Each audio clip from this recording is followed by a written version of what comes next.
Hello दोस्तों, Jaswal coaching centre में आपका बहुत बहुत स्वागत है। आज से हम शुरू करने वाले हैं वर्ग 1 पॉलिटिकल साइंस की तैयारी। वर्ग 1 पीजीटी, सेट या पॉलिटिकल साइंस से रिलेटेड जो भी एग्ज़ाम्स है जिसमें पॉलिटिकल साइंस से रिलेटेड क्वेश्चन आते हैं वो हम आज से सॉल्व करने वाले हैं। और जो आपको इस बार वर्ग 1 पार होना है आपको। तो मैं डॉक्टर वंदना मिश्रा, आज से हमारी जर्नी स्टार्ट होगी। आज हमारी फर्स्ट क्लास होगी जिसमें अभी हम कुछ दिन तक हम लोग करेंगे, पीवाईक्यू करेंगे, एमसीक्यू करेंगे, नए नए क्वेश्चंस करेंगे। बहुत सारे क्वेश्चन सॉल्व करने के बाद फिर हम टॉपिक बाय टॉपिक पढ़ना शुरू करेंगे।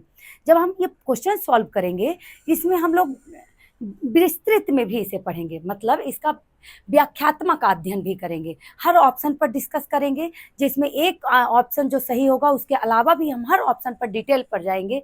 मतलब बहुत सारी तैयारी हमारे क्वेश्चन सॉल्व करते करते हो जाएगी।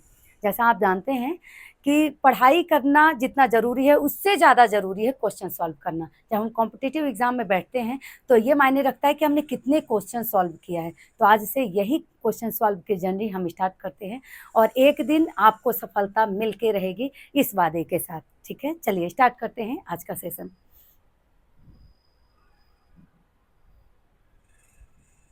ये पहला क्वेश्चन हमारी स्क्रीन में रहा। कुछ क्वेश्चन सरल होंगे जो आपसे बन रहे होंगे, कुछ क्वेश्चन ऐसे होंगे जो आपसे नहीं बन रहे होंगे। तो जब बन रहे होंगे तो आपको ये नहीं लगना चाहिए कि हमें बहुत बन रहा है, ये क्या छोटी सी चीज़ बताई जा रही है। और जब नहीं बन रहे हैं तो घबराना भी नहीं है कि हमें ये बहुत कैसी चीज़ है जो हमें समझ में नहीं आ रही है। तो कुछ बनेंगे, कुछ नहीं बनेंगे, लेकिन जो नहीं बनेंगे वो हम साथ में धीरे धीरे करके उसे पकड़ते जाएंगे और हमारे माइंड में बहुत सारी चीज़ें याद होती जाएंगी। तो ठीक है, आज के क्वेश्चन हम शुरू करते हैं। आज का पहला क्वेश्चन है हमारा, भारतीय संविधान का कौन सा अनुच्छेद समानता का अधिकार से संबंधित है। आपको पता है समानता का अधिकार मतलब हम मौलिक अधिकार की बात कर रहे हैं। वही मौलिक अधिकार जिसका उल्लेख भारतीय संविधान के भाग 3, किसमें है मौलिक अधिकार? भाग 3 में है। अनुच्छेद 12 से 35 तक है। अनुच्छेद 12 से 35 तक है। तो अभी हमारा क्वेश्चन क्या पूछ रहा है? समानता का अधिकार किस अनुच्छेद से किस अनुच्छेद तक है। तो जो ऑप्शन को ध्यान से देखिए, 14 से 18, 19 से 22, 23, 24, 25 से 28। जो हमारा मौलिक अधिकार है, ये पढ़ते पढ़ते हम ये भी जान लें कि ये मौलिक अधिकार अमेरिका के संविधान से लिया गया है। याद करने का छोटा सा तरीका, आ से अधिकार, आ से अमेरिका, आ से अधिकार, आ से अमेरिका, ये ध्यान रखना है। फिर हम पढ़ेंगे पहले 12 में, अनुच्छेद 12 से शुरू है। जैसा हम जानते हैं कि ये जो मौलिक अधिकार है 12 से 35 तक है। तो 12 में राज्य की परिभाषा है, 13 में कानून की परिभाषा है, 14 से 18 तक ये हमारा है समानता का अधिकार। 14 से 18 तक समानता का अधिकार। दूसरा भी जान लेते हैं। हाँ, जो ऑप्शन लगे हैं जो आपको याद है उसको लिखने की जरूरत नहीं है, जो याद नहीं है उसे साथ में उसके बगल में लिखते चलना है। और जब दोबारा कल आप पढ़ने बैठेंगे तो एक बार उसे पलट कर एक बार उसको याद कर लेंगे, थोड़ा सा देख लेंगे, उसके बाद फिर आगे बढ़ेंगे। फिर ज़्यादा पलटने में दूसरे दिन तीसरे दिन उतना टाइम नहीं लगता, ऐसे 5 मिनट में रिवाइज हो जाना होता है। तो दूसरा है 19 से 22 स्वतंत्रता का अधिकार। 19 से 22 स्वतंत्रता का अधिकार, स्वतंत्रता का अधिकार। 23-24 है शोषण के विरुद्ध। 23-24 है शोषण के विरुद्ध।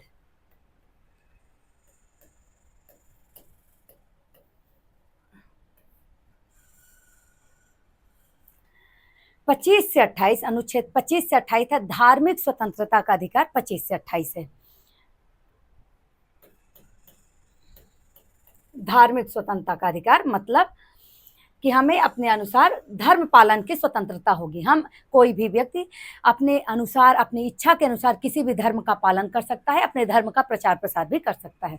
चलिए अब हम बढ़ेंगे अपने दूसरे क्वेश्चन की तरफ। आज हमारा टारगेट है 100 क्वेश्चन करने का।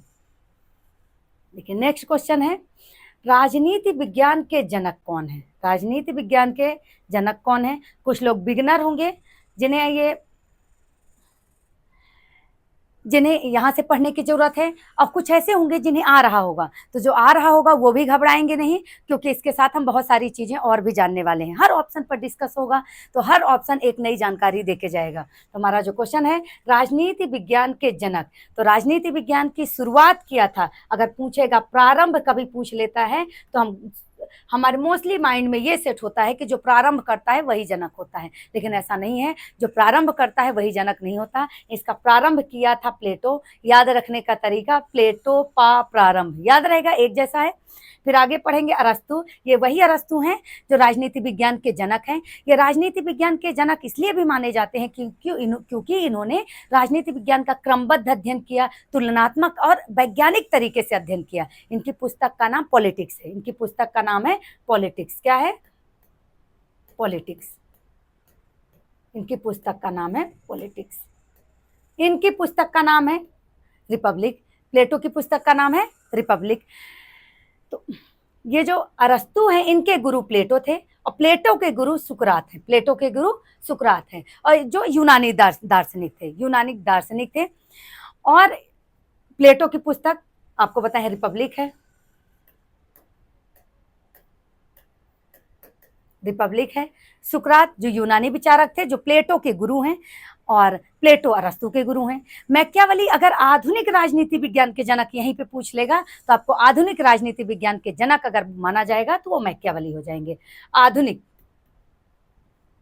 अभी आपसे पूछा है राजनीति विज्ञान के जनक, तो राजनीति विज्ञान के जनक अरस्तु हो जाएंगे, जो यूनानी विचारक थे। लेकिन अगर आपसे पूछेगा कि आधुनिक राजनीति विज्ञान के जनक, तो वहां पे आपको मैकियावेली याद रखना है। ये वही मैकियावेली जिनकी पुस्तक द प्रिंस, इनकी पुस्तक का नाम है द प्रिंस। द प्रिंस इनकी पुस्तक का नाम है। आगे बढ़ते हैं नेक्स्ट क्वेश्चन की तरफ। ये देखिए, अभी हमने आपको बताया था द रिपब्लिक किसकी रचना है, तो द रिपब्लिक किसकी है? द रिपब्लिक के लेखक, फिर से आप तुरंत अभी अभी डिस्कस हुआ है, अगर आप एक बार दिमाग लगाएंगे तो आपको एक बार में याद आ जाएगा। क्वेश्चन पूछ रहा है द रिपब्लिक नामक पुस्तक के लेखक कौन है? द रिपब्लिक पुस्तक के लेखक का नाम है, फिर से ध्यान से दीजिए, अभी अभी हम लोगों ने पढ़ा है अरस्तु, वही अरस्तु जिनकी पुस्तक का नाम है पॉलिटिक्स। पॉलिटिक्स। अब आ जाते हैं प्लेटो। प्लेटो की पुस्तक का नाम है द रिपब्लिक, अभी 2 मिनट पहले हम लोग पढ़े थे। फिर एक ऑप्शन है हाब्स, तो हाब्स की पुस्तक का नाम है लेवियाथन। क्या नाम है? लेवियाथन। लेवियाथन, इसको लिख लेते हैं। अगर आपको याद है तो ठीक है, नहीं याद है तो आपको उसके बगल में लिख लेना है। उसके बगल में उसका सन भी लिख लेना है, 1651। कब प्रकाशित हुई थी? 1651 में। लेवियाथन। जॉन लॉक, ये वही जॉन लॉक है, उदारवाद के जनक। उदारवाद के जनक जॉन लॉक। तो जब हम डिस्कस करेंगे ऑप्शंस पर, तो उनसे रिलेटेड जो जो चीजें जरूरी होंगी उस पर चीजों पर हम डिस्कस करते चले जाएंगे। जॉन लॉक जिनकी पुस्तक का नाम है true treatises on civil government, इसको लिखेंगे ट्रू ट्रीटाइजेस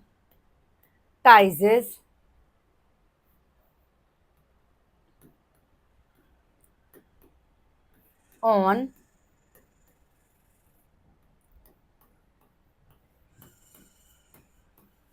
सिविल गवर्नमेंट।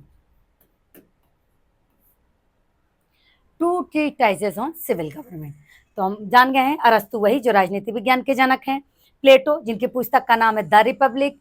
प्लेटो ने अपने लेखन में सबसे ज्यादा दार्शनिक राजा, आदर्श राज, न्याय के सिद्धांत का निरूपण किया है। इन्होंने दार्शनिक राजा, आदर्श राज, न्याय के सिद्धांत पर ज्यादा से ज्यादा इन्होंने जोर दिया है। ये हाब्स व्यक्तिवादी यानी व्यक्तिवादी विचारक हैं। ये लॉक उदारवाद के जनक हैं। इनके बारे में और डिटेल आगे पढ़ेंगे, अभी हम सिर्फ क्वेश्चन सॉल्व करेंगे। आगे बढ़ते हैं नेक्स्ट क्वेश्चन की तरफ। नेक्स्ट क्वेश्चन है हमारा,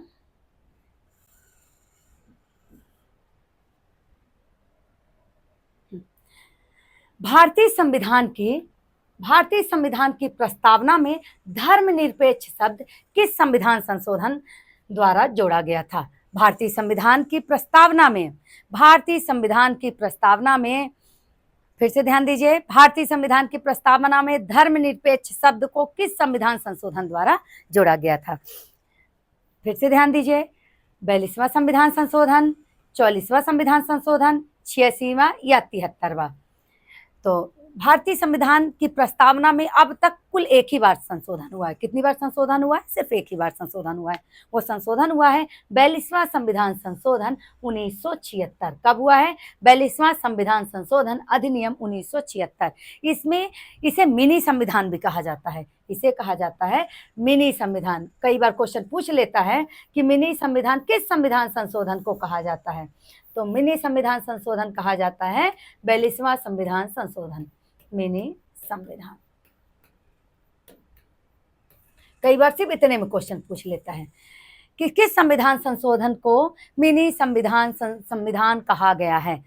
इसी संविधान संशोधन में सिर्फ धर्मनिरपेक्षता शब्द ही नहीं, 3 शब्द जोड़े गए थे। कितने शब्द जोड़े गए थे? 3। समाजवादी, 3 शब्द जोड़े गए थे। एक है समाजवादी। अगर इस बार धर्मनिरपेक्ष पूछा है तो हो सकता है नेक्स्ट टाइम ये पूछ ले समाजवादी शब्द को कब जोड़ा गया था। समाजवादी, धर्मनिरपेक्ष और एक हो गया अखंडता। एक हो गया अखंडता। अखंडता मतलब अपने देश का अखंडता, यानी टुकड़े नहीं किए जा सकते। 44वां संविधान संशोधन बहुत ही महत्वपूर्ण हो जाता है क्योंकि इसमें संपत्ति के अधिकार को मौलिक अधिकार की श्रेणी से हटाकर इसे कानूनी अधिकार की श्रेणी में रख दिया गया था। 44वां संविधान संशोधन 1978 में हुआ था। कब हुआ था ये? 1978 में। ये हुआ था 1978 में। 1978 में हुआ था, जिसमें संविधान संशोधन करके संपत्ति के अधिकार को मौलिक अधिकार की श्रेणी से हटाकर कानूनी अधिकार की श्रेणी में रख दिया गया था। 86वां संविधान संशोधन, जिसमें शिक्षा के अधिकार को 21 का में जोड़ा गया था। इसमें 21 का में जोड़ दिया गया था शिक्षा का अधिकार। क्या जोड़ दिया गया था? शिक्षा का अधिकार। ये आपके पास लिखा होना चाहिए। जो याद है उसको नहीं लिखना है, जो नहीं याद है उसके बगल में आप उस ऑप्शन के बगल में लिखते चलना है, और जब दूसरे दिन उसकी रिवाइज करेंगे तो एक बार उसको देख लेंगे, और जो बन रहे हैं ठीक, जो नहीं बन रहे हैं ऐसे एक एक चीजें आती जाएगी और हमारी तैयारी अच्छी खासी आगे बढ़ेगी। 86वां संविधान संशोधन ये हुआ था 2002 में। कब हुआ था? 2002 में। इसमें शिक्षा का अधिकार जोड़ दिया गया था। अब आ गया 73वां संविधान संशोधन। 73वां संविधान संशोधन में 11वीं अनुसूची, पहले 8 अनुसूची थी संविधान में। कितनी अनुसूची थी पहले? 8। अब कितनी है? 12। तो ये 73वें संविधान संशोधन में 11वीं अनुसूची में ग्राम पंचायत जोड़ दिया गया था। क्या जोड़ दिया गया था? ये ग्राम पंचायत से संबंधित है। ग्राम पंचायत, गा से 11, गा से ग्राम, ग्राम पंचायत से संबंधित है। अब हम चलेंगे नेक्स्ट क्वेश्चन की तरफ। नेक्स्ट क्वेश्चन है हमारे स्क्रीन के सामने।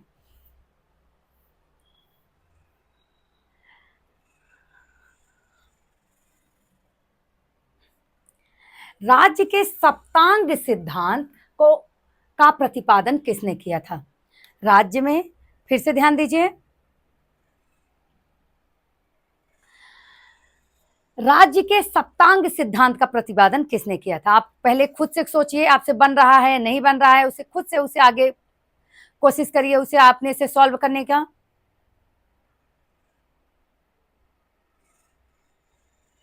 सारे ऑप्शन को ध्यान देना है।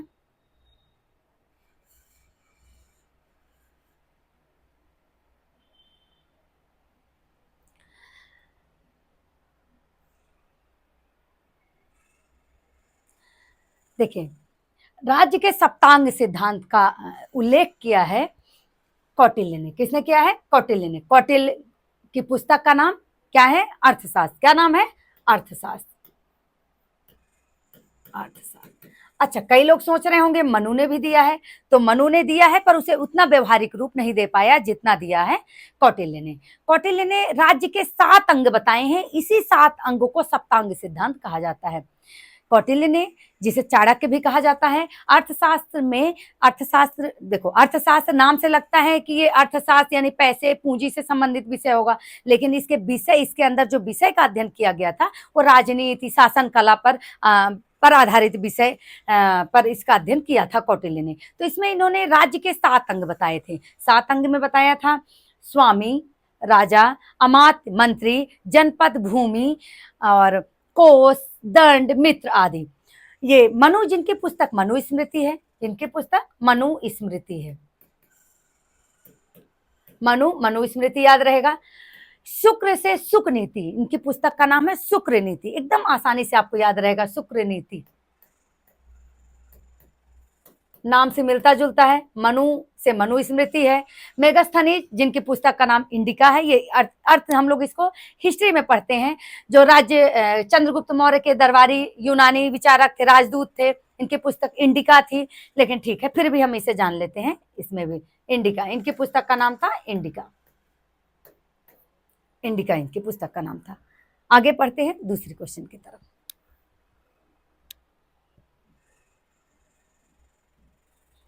नेक्स्ट क्वेश्चन आपकी स्क्रीन पर, इसे एकदम आसान है, इसे फिर से पढ़ने की कोशिश करिए। संसदीय शासन प्रणाली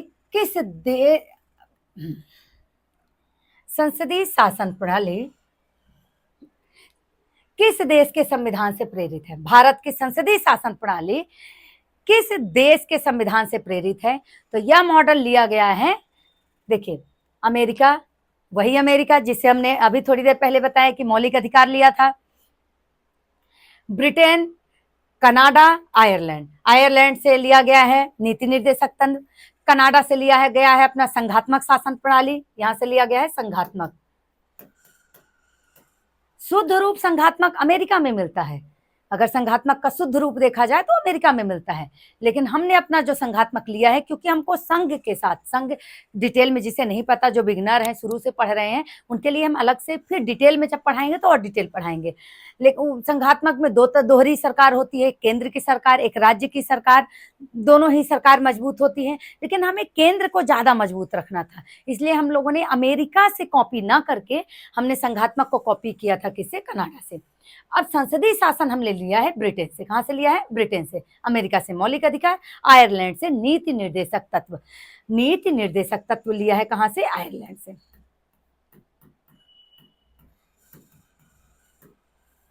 नीति निर्देशक, तो संसदीय शासन प्रणाली ब्रिटेन से। ब्रिटेन से सिर्फ संसदीय शासन प्रणाली नहीं लिया गया, संसदीय शासन प्रणाली जो लिया गया ये ब्रिटेन के वेस्ट मिनिस्टर मॉडल पर लागू थी, पर वहां से हमने विधि का शासन लिया, वहां से हमने एकहरी नागरिकता लिया, एकहरी नागरिकता, एकल नागरिकता। तो ब्रिटेन से हमने ले लिया एकल नागरिकता। क्या ले लिया?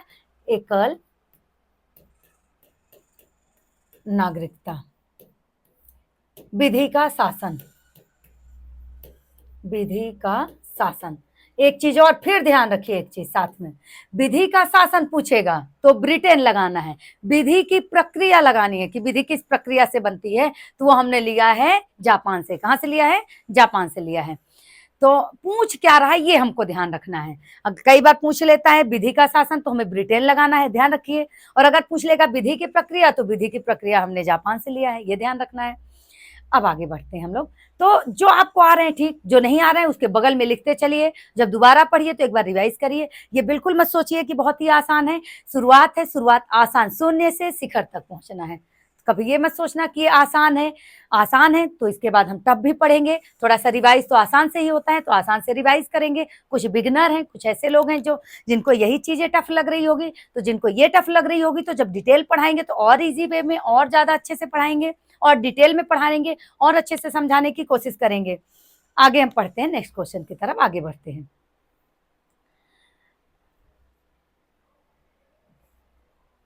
अगला क्वेश्चन है, मौलिक अधिकारों का संरक्षक किसे माना जाता है? मौलिक अधिकारों का संरक्षक किसे माना जाता है? तो मौलिक अधिकार का संरक्षक कौन है?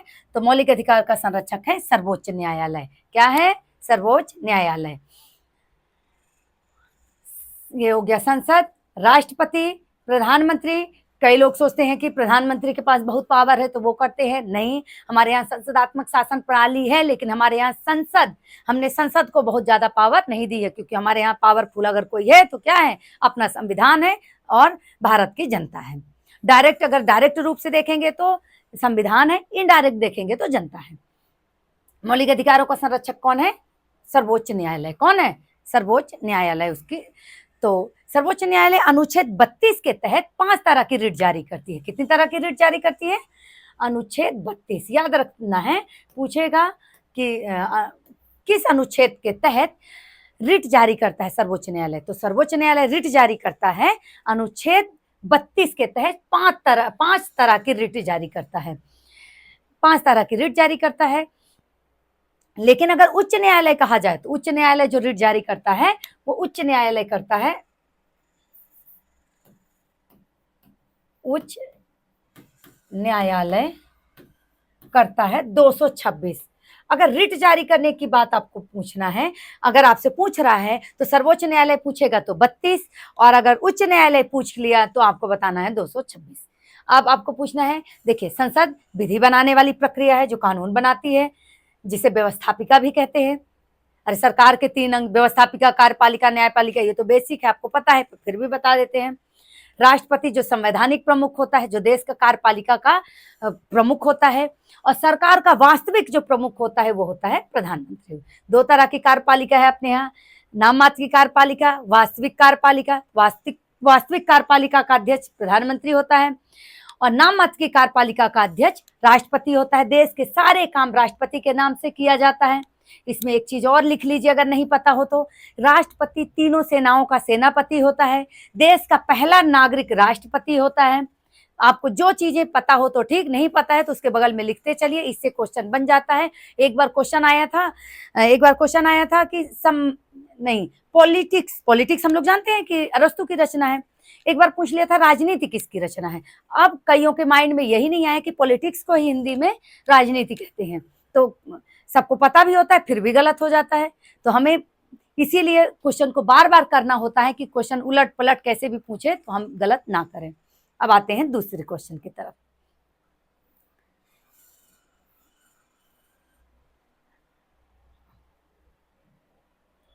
अब देखिए, भारतीय संविधान सभा के स्थायी अध्यक्ष कौन थे?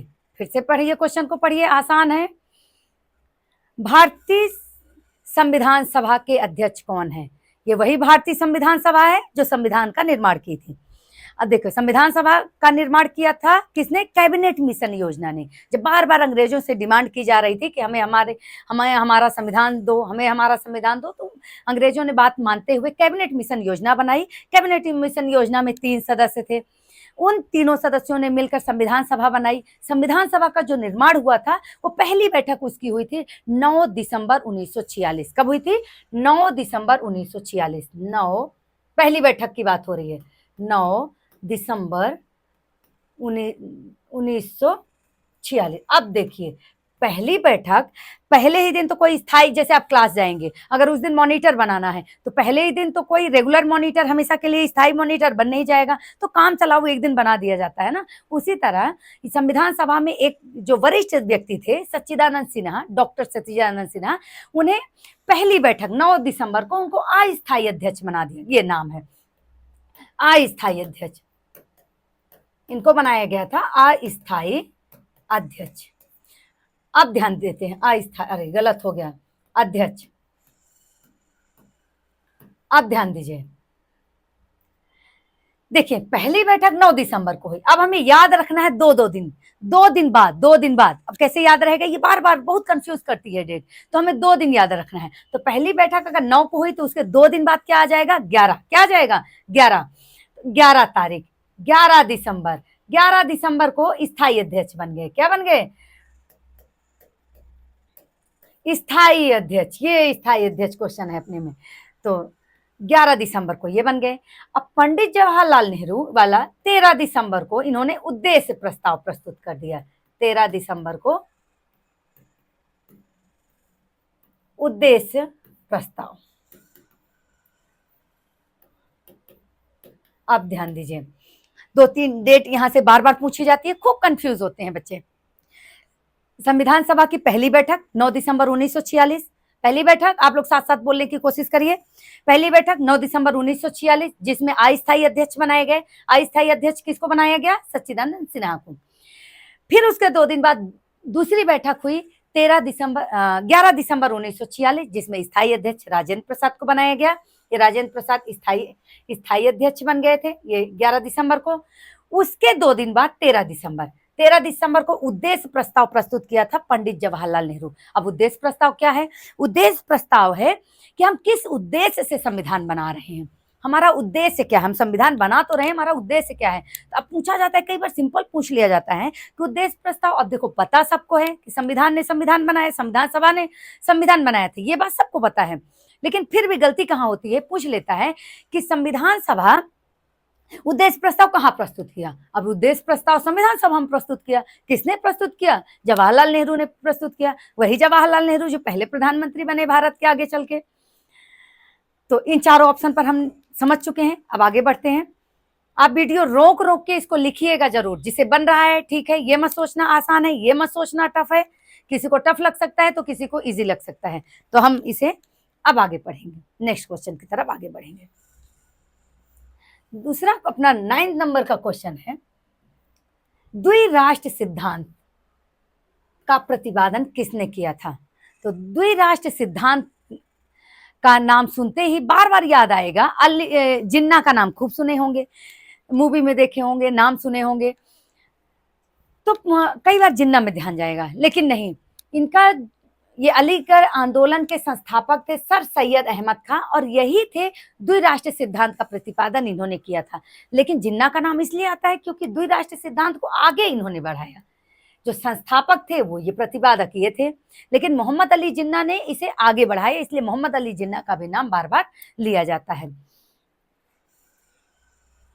लेकिन अब एक और, ये इकबाल वाला, इसको ध्यान दे दीजिए, ये इकबाल ने इलाहाबाद में, इकबाल से इलाहाबाद याद रहेगा, इकबाल से याद रहेगा इलाहाबाद। 1930 में इलाहाबाद में, 1930 में इलाहाबाद में इन्होंने एक पृथक राज्य की अवधारणा दे दी थी कि हमें एक मुस्लिम राज्य चाहिए, मुस्लिम राज्य की अवधारणा।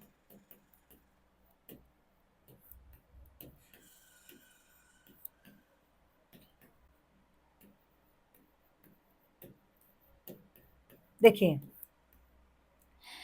आपसे पूछेगा कि द्विराष्ट्र सिद्धांत किसने दिया, तो हमें याद रखना है सर सैयद अहमद खां। इसे आगे किसने बढ़ाया, तो मोहम्मद अली जिन्ना ने इसे आगे बढ़ाया। फिर पूछेगा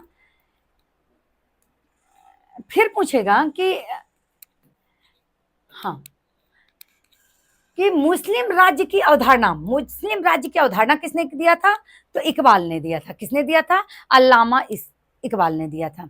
आगे क्वेश्चन की तरफ हम आगे बढ़ेंगे, ये रहा हमारा आगे का क्वेश्चन।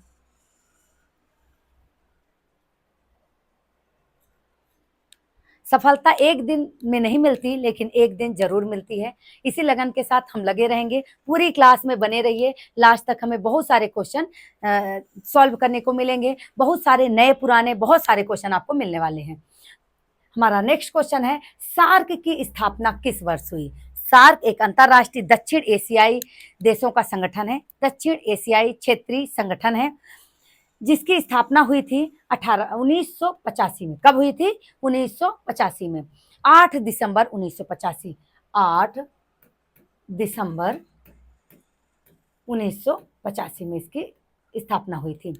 इसकी जो स्थापना हुई थी वो ढाका में हुई थी, बांग्लादेश, ढाका, ढाका,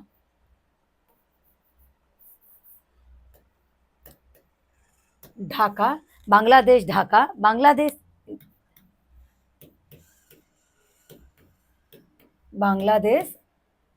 ढाका में इसकी स्थापना हुई थी।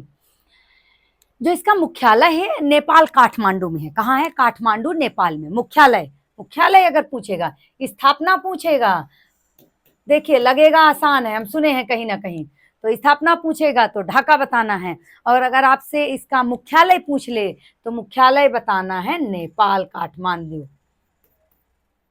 मुख्यालय, इसका मुख्यालय है काठमांडू, काठमांडू नेपाल की राजधानी है।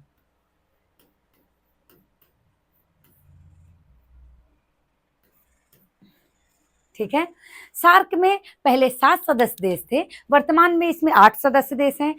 कभी कभी पूछता है कि 8वां देश कौन सा है, तो 8वां देश है इसमें अफगानिस्तान, जो 2007 में जुड़ा। कब जुड़ा, 2007 में। तो इसके 7 देश है, भारत, पाकिस्तान, बांग्लादेश, नेपाल, भूटान, श्रीलंका, मालदीव, और लास्ट में जो 8वां नंबर का है वो है अफगानिस्तान, जो 2007 में बना। कहाँ बना था, 2007 में बना। आगे हम लोग पढ़ते हैं, बहुत सारे डिटेल करने हैं, आज से शुरू हुई है। रोज इसकी नई नई क्वेश्चन आपको मिलेंगे, साथ में डिटेल भी मिलेगा। हर क्वेश्चन का व्याख्या, हर टॉपिक, हर ऑप्शन पर डिस्कस होगा। कभी कभी एक ऑप्शन से क्वेश्चन आ गया तो दोबारा दूसरे ऑप्शन से क्वेश्चन आ सकता है। नेक्स्ट क्वेश्चन आपकी स्क्रीन पर है, एक बार उसे खुद से पढ़ने की कोशिश करिए। अच्छा, पूछेगा मौलिक कर्तव्य संविधान के किस भाग में है? भाग टोटल संविधान में कितने हैं? 22। कितने भाग हैं? 22। भारतीय संविधान में 22 भाग हैं। तो पूछेगा मौलिक कर्तव्यों का उल्लेख किस भाग में है? मौलिक कर्तव्यों का उल्लेख, मौलिक कर्तव्यों का उल्लेख किस भाग में है? भाग 3 में मौलिक अधिकार, भाग 3 में मौलिक अधिकार। अगर नहीं याद होगा तो बार बार सुनने से मौलिक अधिकार 3 कई बार बोलेंगे तो याद हो जाता है। मौलिक अधिकार भाग 3 में है। भाग 4 में है नीति निर्देशक तत्व। क्या है? नीति निर्देशक तत्व। भाग 4A, देखिए जो मौलिक अधिकार है ये भाग 3 में है। अनुच्छेद, ये अनुच्छेद 12 से 35 तक है। कहां से? 12 से 35 तक। नीति निर्देशक तत्व जो भाग 4 में है, देखो भाग 4 में नीति निर्देशक तत्व है, तो 35 तक जब मौलिक अधिकार पूरा हो गया तो ये शुरू हो गया 36 से 51 तक। 36 से 51 तक। अब आ जाते हैं 4, तो 4 में है मौलिक कर्तव्य। क्या है? मौलिक कर्तव्य। मौलिक कर्तव्य का उल्लेख भाग 4A में है। भाग 4A, अब आगे सुनिए, ये है अनुच्छेद 51 का में है। 51 का में है। कहाँ है? देखो 51 तक तो था, नीति निर्देशक कहां तक था? 36 से 51 तक था। मौलिक कर्तव्य जो आ गया, ये आ गया अपना अनुच्छेद, देखो भाग 4 था तो 4 में 1 जोड़ा गया। 4 में क्या जोड़ा गया? 1 जोड़ दिया गया। ए नंबर बोलो, आ बोलो, का बोलो, तो भाग 4A में जोड़ दिया गया। मौलिक कर्तव्य जुड़ा, ये कब जुड़ा ये भी क्वेश्चन पूछेगा। तो ये जुड़ा था 42वें संविधान संशोधन। 42वें संविधान संशोधन में इतना ज्यादा संशोधन हो गया था, इसीलिए तो इसे मिनी संविधान कहा जाने लगा। तो 42वां संविधान संशोधन 1976 में जोड़ा गया था। अब देखो भाग 4 का अनुच्छेद 51 का, उसमें 1 2 3 4 5 6 7 8 9 10 मौलिक कर्तव्य जोड़े गए, लेकिन वर्तमान में कितने हैं? 11 हैं। वर्तमान में कितने हैं? 11 हैं। तो पूछा जाता है कि मौलिक कर्तव्य किस संविधान संशोधन में जोड़ा गया? तो मौलिक कर्तव्य 42वें संविधान संशोधन अधिनियम 1976 में जोड़ा गया। अब पूछता है कि किस अनुच्छेद में है? अनुच्छेद 51 का में है। 1 2 3 4 5 ऐसे कर करके 10 हैं। पूछता है कि मौलिक कर्तव्य किस संशोधन में? तो 42वें संविधान संशोधन 1976 में जोड़ा गया। किस समिति की सिफारिश पर? जब कोई भी चीज जुड़ती है तो कोई ना कोई समिति पहले बनाई जाती है, उस पर डिटेल में व्याख्या की जाती है, डिटेल में उसमें संशोधन किया जाता है, डिटेल में उस पर रिसर्च किया जाता है, उसके बाद कोई चीज जोड़ी जाती है संविधान में। तो ये जोड़ा गया था स्वर्ण सिंह समिति की सिफारिश पर। किसकी सिफारिश पर जोड़ा गया था? स्वर्ण सिंह समिति। ये बार बार क्वेश्चन पूछा जाता है, स्वर्ण सिंह समिति। एक चीज और जान लीजिए, पहले मौलिक कर्तव्य कितने थे? 10, अब कितने हो गए? 11। तो ये क्वेश्चन बन सकता है कि 11वां मौलिक कर्तव्य क्या है? तो 11वां मौलिक कर्तव्य जुड़ा, ये 11 नंबर का जो जुड़ा, वो जुड़ा 86वां संविधान संशोधन। 86वां संविधान संशोधन, थोड़ी देर पहले हम लोग शिक्षा का अधिकार पढ़े थे, समझ रहे थे ऑप्शन के साथ में कि ये 21 अनुच्छेद 21 का जोड़ा गया था। 86वां संविधान संशोधन, शिक्षा का अधिकार जोड़ा गया था, उसी वाले में 86वां में 3 जगह संशोधन हुआ था। तो एक जगह हुआ था मौलिक कर्तव्य में, जिसमें 86वां संविधान संशोधन, वो भी शिक्षा से रिलेटेड है, उसमें कहा गया था 11। तो स्वर्ण सिंह समिति, सॉरी गाइस डिस्टर्ब के लिए, तो 42वां संविधान संशोधन 1976 में जोड़ा गया। पहले कितने थे? पहले थे 10, फिर 11वां कौन सा जुड़ गया? 11वां जुड़ा 86वां संविधान संशोधन अधिनियम 2002। अब ये क्या था? 11वां में था प्रत्येक माता पिता का कर्तव्य है कि 6 से 14 साल तक के बच्चों को अनिवार्य एवं निःशुल्क शिक्षा उपलब्ध कराएं, अनिवार्य एवं निःशुल्क शिक्षा उपलब्ध कराएं। ये किया गया था किसमें? ये किया गया था 11वें नंबर का मौलिक कर्तव्य। तो अब कितने हो गए? 11। कितने हो गए? 11 हो गए। इतनी बार 11 बोलेंगे कि आपके माइंड में सेट हो जाएगा। इतनी बार 86वां संविधान संशोधन अधिनियम बीच बीच में आएगा। जो इंपॉर्टेंट क्वेश्चन है वो बीच बीच में आएगा। जो बीच बीच में आएगा तो आपके माइंड में वो सेट हो जाना है। अब आगे पढ़ते हैं हम लोग। तो हाँ, ये 5 है। ये भाग 5 में संघ है। क्या है? संघ यानी केंद्र सरकार की बात की गई है, जो की गई है अनुच्छेद 52 से अनुच्छेद 52 से 151 तक, अनुच्छेद 52 से 151 तक संघ की बात की गई है। फिर से देखिए 5 तक हम लोग याद कर लें जल्दी से। चलिए, याद है तो अच्छी बात है, नहीं याद है तो हमारे साथ बोल लो। भाग 1 संघराज, भाग 2 नागरिकता, भाग 3 मौलिक अधिकार, भाग 3 मौलिक अधिकार वही मौलिक अधिकार 12 से 35, भाग 4 नीति निर्देशक तत्व 36 से 51, भाग 4 का मौलिक कर्तव्य 51, भाग 4 का अनुच्छेद 51 का, भाग 4 का अनुच्छेद 51 का, ये याद रखना है। जिसमें कितने मौलिक कर्तव्य थे? 11। कब संशोधन कब हुआ? ये हुआ 42वां संविधान संशोधन अधिनियम 1976। फिर 11वां नंबर का कब हुआ? 86वां संविधान संशोधन 2002, जिसमें 6 से 14 साल तक के बच्चों को अनिवार्य एवं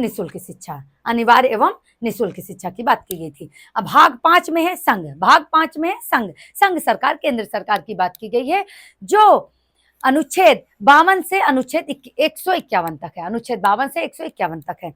आगे हम लोग नेक्स्ट पढ़ते हैं, दूसरे क्वेश्चन की तरफ आगे बढ़ते हैं। आई होप आपको अच्छे से समझ में आ रहा होगा। क्वेश्चन सॉल्व उतना ही जरूरी है जितना कि पढ़ाई करना जरूरी है। जितना हम पढ़ाई करते हैं उससे ज्यादा कह लो। अगर 2 घंटा पढ़ाई करते हैं तो 2 घंटा में क्वेश्चन सॉल्व करना चाहिए। आगे बढ़ते हैं आगे क्वेश्चन की तरफ। दास कैपिटल पुस्तक के रचयिता कौन है? दास कैपिटल पुस्तक की रचना किसने की? दास कैपिटल पुस्तक की रचना किसने की? तो दास कैपिटल पुस्तक की रचना की थी, पहले हम टिक कर देते हैं, कौन? Karl Marx. कौन? कार्ल मार्क्स, जो जर्मनी के दार्शनिक थे। इसकी रचना की 1867 में। कई बार सन पूछ लिया जाता है, तो 1867 में की गई। कब की गई? 1867 में की गई। और इसको साम्यवादियों की बाइबल कहा जाता है। अब देखो क्वेश्चन पूछेगा तो नेक्स्ट टाइम पूछ लेगा कि साम्यवादियों की बाइबल किस पुस्तक को कहा गया। और सुनिए, दूसरा क्वेश्चन ऐसे पूछेगा घुमा के, साम्यवादियों की बाइबल कार्ल मार्क्स की किस पुस्तक को कहा गया? तो साम्यवादियों की बाइबल इसको कहा जाता है। क्या कहा जाता है? साम्यवादियों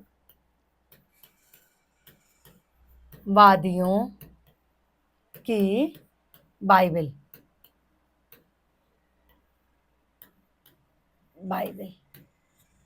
अच्छा, जो हमारा आंसर सही होगा उसे हम नीचे से अंडरलाइन करेंगे, बाकियों को समझाने के लिए हम टिक कर सकते हैं। ठीक है, ये याद रखना। तो दास कैपिटल को क्या कहा गया है? साम्यवादियों की बाइबल। इसकी रचना किसने की? कार्ल मार्क्स ने की। कब की? 1867 में की।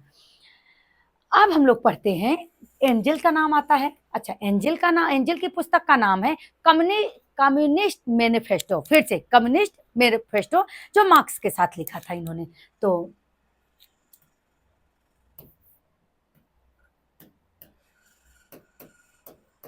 कम्युनिस्ट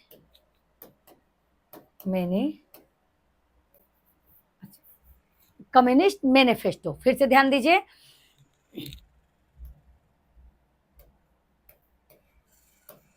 मैनिफेस्टो मार्क्स के साथ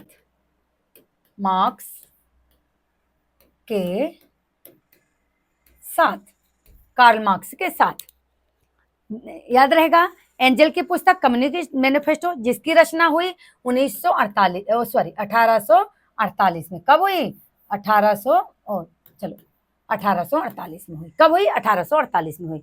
आगे हम लोग बढ़ते हैं। लेनिन, ये वही लेनिन है, रूसी क्रांति 1917। रूसी क्रांति का इन्होंने प्रतिपादन किया था। रूसी क्रांति इनके द्वारा की गई थी। साम्राज्यवाद, पूंजीवाद की उच्चतम अवस्था है, इनकी पुस्तक का नाम है।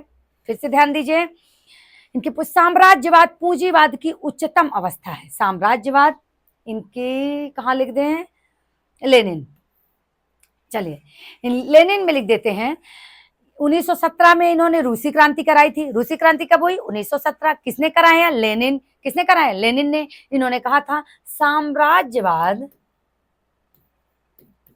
साम्राज्यवाद साम्राज्यवाद पूंजीवाद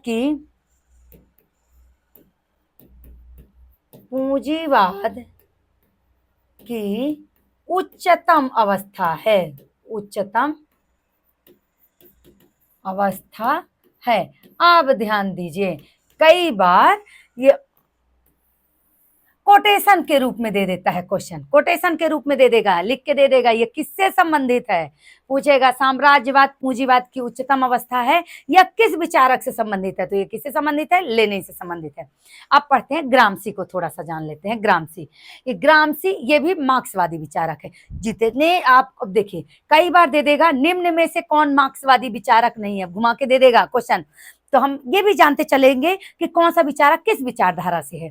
तो मार्क्सवाद से संबंधित है कार्ल मार्क्स, एंगल्स उन्हीं का नाम है, लेनिन और व्लादिमीर लेनिन। इनका पूरा नाम है व्लादिमीर लेनिन। लेनिन भर भी याद रखने से हमें टिकी तो करना होता है, याद रहेगा। फिर हो गया ग्रामसी। ग्रामसी ने क्या किया था कि सांस्कृतिक वर्चस्व का सिद्धांत दिया था। ये इनका नाम सांस्कृतिक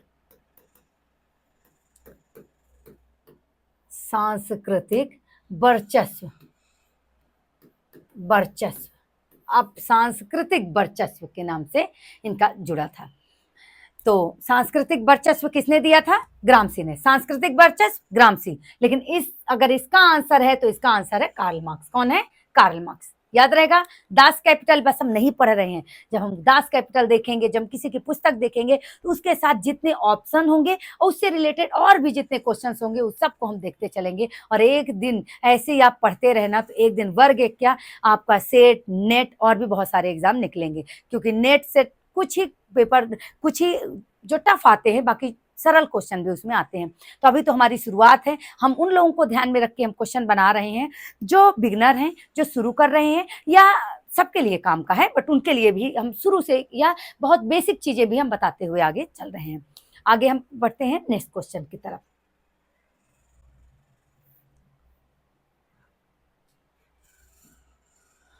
आगे नेक्स्ट क्वेश्चन की तरफ चलिए।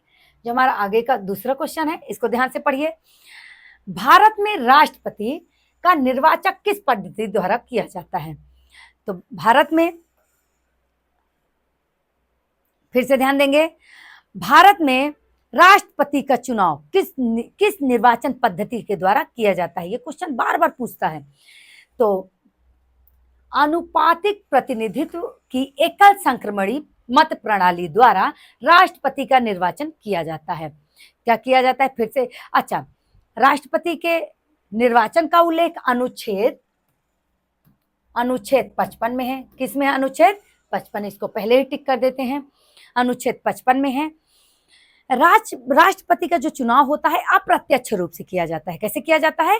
अप्रत्यक्ष रूप से किया जाता है। आप देखो, इस बार अगर ये पूछ लिया कि राष्ट्रपति का चुनाव किस पद्धति से किया जाता है, तो आपको याद रखना आनुपातिक प्रतिनिधित्व की एकल संक्रमणी मत प्रणाली द्वारा किया जाता है। लेकिन नेक्स्ट टाइम पूछ लेगा कि राष्ट्रपति के निर्वाचन मंडल में कौन कौन शामिल होते हैं, मतलब ये जो इस पद्धति द्वारा किया जाता है, तो इसमें कौन कौन लोग उन्हें वोट दे सकते हैं? तो उनमें वोट दे सकते हैं संसद के दोनों सदनों की। देखो, इनका उल्लेख किस में है? अनुच्छेद 55 में है। संसद के दोनों सदनों, राज्य की विधानसभाओं के राज्यों के 28 राज्य हैं, राज्यों के विधान सभाओं के निर्वाचित सदस्य। फिर से ध्यान दीजिए, निर्वाचित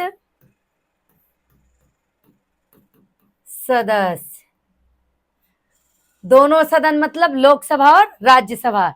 निर्वाचित, याद करिए कि राज्यसभा में 12 लोगों को मनोनीत करता है कौन? राष्ट्रपति मनोनीत करता है। तो उस 12 लोग जो मनोनीत करते हैं वो राष्ट्रपति के चुनाव में वोट नहीं कर सकते। अब आपके मन में आ रहा होगा क्यों नहीं कर सकते? क्योंकि उन 12 लोगों को मनोनीत कौन करता है? राष्ट्रपति मनोनीत करते हैं। अब वो 12 लोग किस क्षेत्र से होते हैं? समाज सेवा, शिक्षा, विज्ञान, कला, 4 क्षेत्र से आते हैं। उसी के तहत कभी रेखा, कभी जया बच्चन, ये लोग राज्यसभा की क्या बन जाती हैं? सांसद बन जाती हैं।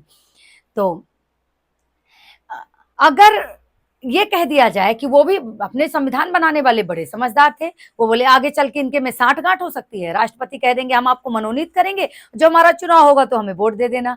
तो बड़े समझदार थे, बोले कि नहीं, राष्ट्रपति के निर्वाचक मंडल में वो लोग शामिल ही नहीं होंगे, वो लोग वोट दे ही नहीं सकते। कौन देंगे? सिर्फ निर्वाचित सदस्य वोट देंगे। ठीक है, तो नॉमिनेटेड, जो नॉमिनेट करते हैं योग।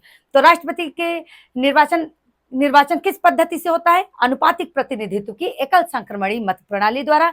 इस प्रणाली में इस वोट दे कौन कौन दे सकता है? तो वोट दे सकते हैं संसद के दोनों सदनों और राज्य की विधानसभाओं के निर्वाचित सदस्य। ये ठीक याद रहेगा? ठीक है, आगे बढ़ते हैं नेक्स्ट क्वेश्चन की तरफ।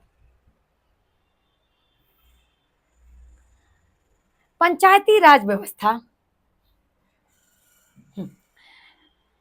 पंचायती राज व्यवस्था को संवैधानिक दर्जा किस संशोधन द्वारा दिया गया था? फिर से समझेंगे, ध्यान से समझिए बात को। हाँ, देखिए, पंचायती राज व्यवस्था को संवैधानिक दर्जा किस संविधान संशोधन द्वारा दिया गया था? सबसे पहले आंसर पर डिस्कस कर लेते हैं, फिर ऑप्शन पर कर लेंगे। ठीक है, तो 73वां संविधान संशोधन 1992। पंचायती राज, ग्राम पंचायत एक ही है, तो पंचायती राज्य को कब मिला था? 73वां संविधान संशोधन 1992। देखो, पहले 73 आएगा, फिर 74 आएगा। जो 73वां है, अभी थोड़ी देर पहले हम लोग पढ़े थे, 11वीं अनुसूची। 11वीं अनुसूची किससे संबंधित है? ये ग्राम पंचायत से संबंधित है। तो 73वां संविधान संशोधन करके 11वीं अनुसूची जोड़ दी गई। कितनी अनुसूची जोड़ दी गई? 11वीं अनुसूची जोड़ दी गई, और उसमें ग्राम पंचायत यानी पंचायती राज को संवैधानिक दर्जा दे दिया गया। अब ग्राम पंचायत में 29 विषय हैं। कितने विषय हैं? 29 विषय हैं। 29 विषय हैं। अब जो 74वां है, ये देखो, सही को पहले हमने टिक भी कर दिया। जो 74वां है, ये नगर पंचायत से जुड़ा है। किससे जुड़ा है? नगर पंचायत। तो पहले गांव आता है तो 73 में गांव आ जाएगा, उसके बाद शहर आता है तो 74 में शहर आ जाएगा। याद करने का तरीका हम लोग नए नए ट्रिक ढूंढते रहते हैं कि कैसे बच्चों को याद रहे। तो 11 जब हम अपने स्टूडेंट को पढ़ाते हैं तो गा से 11, गा से गांव बोल देते हैं, तो उनको हमेशा याद रखता है कि ग्राम पंचायत 11वीं से जुड़ा है। फिर 12वीं, 11 के बाद 12, 12 मतलब नगर, गांव के बाद नगर आ जाता है, तो नगर हो जाता है किसमें? 12वीं में। और नगर पंचायत का जो संशोधन हुआ था, किसमें हुआ था? 74वां संविधान संशोधन 1992। ये भी कब हुआ था? नगर पंचायत।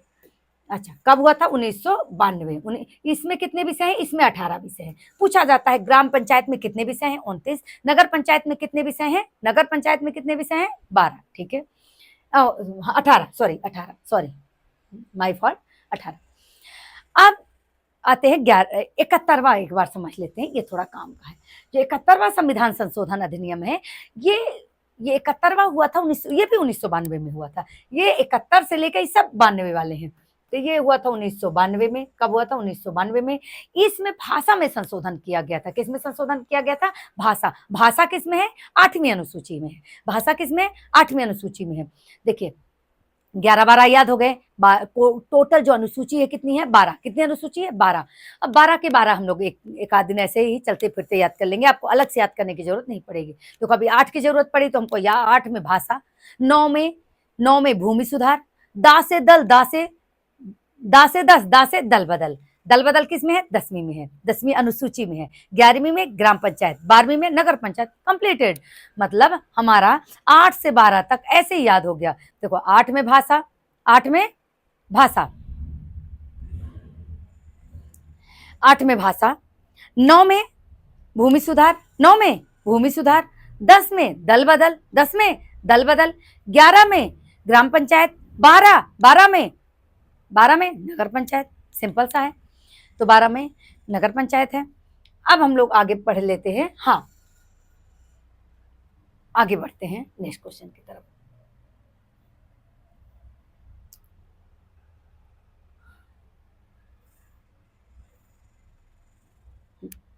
अब इसको, ये तो आसान है, इसे खुद से पढ़ने की कोशिश करिए, खुद से समझने का कोशिश करिए।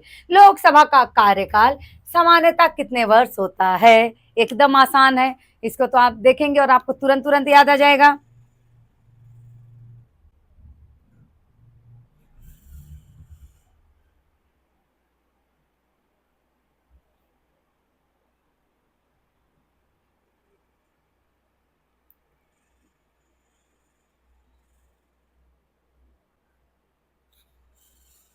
क्वेश्चन नंबर 15 तक हम लोग पहुंच चुके हैं, फिर से ध्यान दीजिए।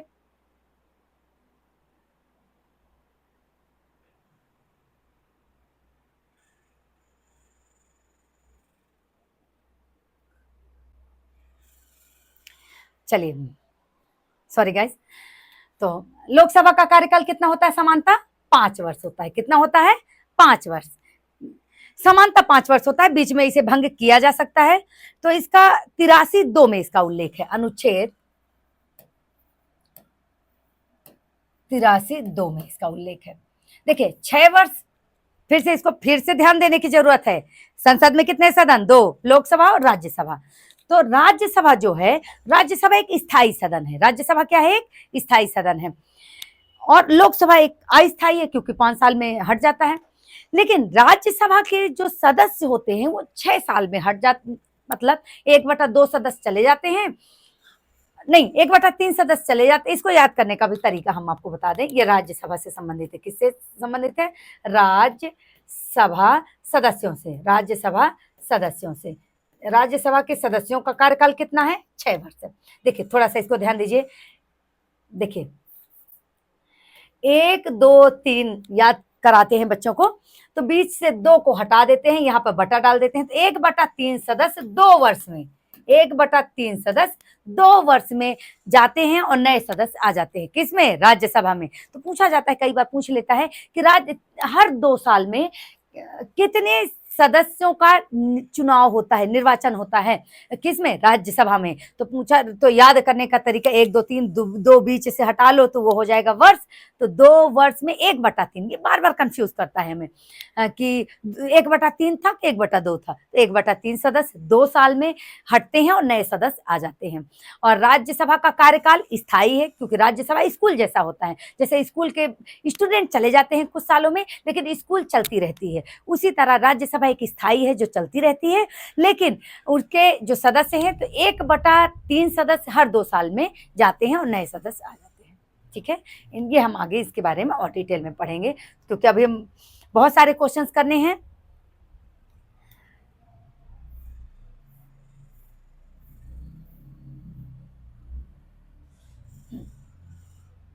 अंतरराष्ट्रीय न्यायालय का मुख्यालय कहाँ है? फिर से ध्यान देते हैं, ये हम अब बात करने लगे हैं यूएनओ की। किसकी बात करने लगे हैं? यूएनओ की।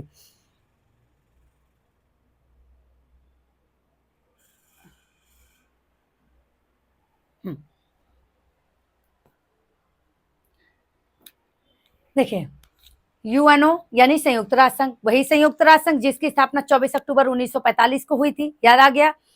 तो यूएनओ के कितने अंग हैं? 6। 6 में अब अंतरराष्ट्रीय न्यायालय जिसका मुख्यालय कहाँ है? हेग में, नीदरलैंड हेग में है। कहाँ है? नीदरलैंड हेग में है, हेग में।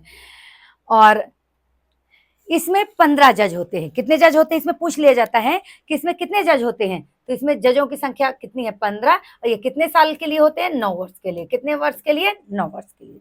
तो ये कई बार, जैसे हमको हेग पता भी है, कई बार जज पूछ लेता है, और जज पूछ लेता है तो हम कंफ्यूज हो जाते हैं। ये संयुक्त राष्ट्र संघ का मुख्यालय न्यूयॉर्क में है। संयुक्त राष्ट्र संघ का मुख्यालय कहाँ है? न्यूयॉर्क में है। जेनेवा का बार बार पूछ लिया जाता है, तो इसका WHO, WTO, हाँ WHO, world health organization, WTO, W trade organization, और इसका है एक ILO। क्या है? ILO। इनका मुख्यालय कहाँ है? इनका मुख्यालय अगर पूछेगा आपसे तो इसका है जिनेवा में, इसका है जिनेवा में। और संयुक्त राष्ट्र संघ का मुख्यालय कहाँ है? संयुक्त राष्ट्र संघ का मुख्यालय है न्यूयॉर्क में। लेकिन आपसे पूछ रहा है अंतर्राष्ट्रीय न्यायालय, जिसका मुख्यालय हेग नीदरलैंड है, और इसमें 15 जज होते हैं, और कितने वर्ष के लिए होते हैं? 9 वर्ष के लिए होते हैं। कितने वर्ष के लिए होते हैं? 9 वर्ष के लिए होते हैं। इतनी बार उसे बोलना है कि आप सुन सुन के आपके माइंड में बहुत सारे क्वेश्चंस याद, मतलब दिमाग में बैठ जाएंगे। आगे पढ़ते हैं नेक्स्ट क्वेश्चन की तरफ। गुट निरपेक्ष आंदोलन, थोड़ी सी इसकी स्टोरी हो जाए। 1945 के बाद जब द्वितीय विश्व युद्ध समाप्त हुआ, उसके बाद शुरू हुआ क्या? Cold war. क्या शुरू हुआ? शीत युद्ध। शीत युद्ध शुरू हुआ।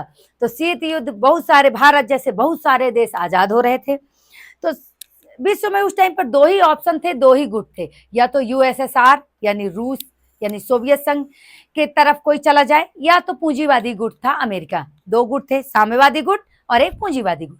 साम्यवादी गुट कौन था? ये अपना यूएसएसआर था, और पूंजीवादी गुट क्या था? अमेरिका था। तो ये दोनों गुट बहुत मजबूत थे, और दोनों के बीच चल रहा था शीत युद्ध। शीत युद्ध मन में लड़ा जाने वाला युद्ध, एक दूसरे के खिलाफ प्रचार प्रसार कर रहे थे, एक दूसरे की बुराई कर रहे थे, एक दूसरे के खिलाफ अपनी अपनी शक्ति बढ़ा रहे थे, अपने अपने को पावरफुल कर रहे थे, दोनों ही गुट। तो भारत जब 1947 में आजाद हुआ, तो भारत जैसे और भी देश जो आजाद हुए, इनने मन बनाया कि हम किसी भी गुट में शामिल नहीं होंगे। अगर किसी गुट में शामिल होते हैं तो ये वही हाल हो जाएगा कि फिर से हम किसी, जैसे अभी तक तो भारत गुलाम था, भारत जैसे और भी देश जैसे युगोस्लाविया, ये सारे देश भी गुलाम थे। तो जब ये आजाद हुए तो इनको लगा कहीं ऐसा ना हो कि फिर हम किसी के पीछे लागू, यानी फिर हम किसी के इनडायरेक्ट डायरेक्ट कब्जे में आ जाएं। इन्होंने एक डिसीजन लिया कि हम क्या करेंगे, हम अलग, दोनों ही गुटों से अलग रहेंगे। दोनों ही गुटों से अलग रहने की नीति गुट निरपेक्ष आंदोलन कहलाई। क्या कहलाई?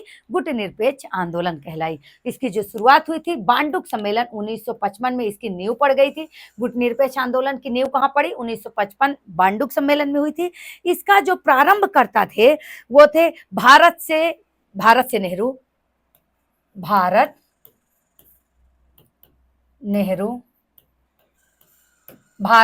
नेहरू, ध्यान दीजिए।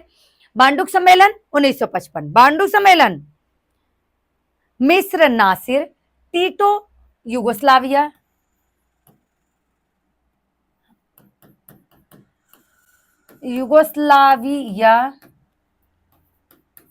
टीटो, मिस्र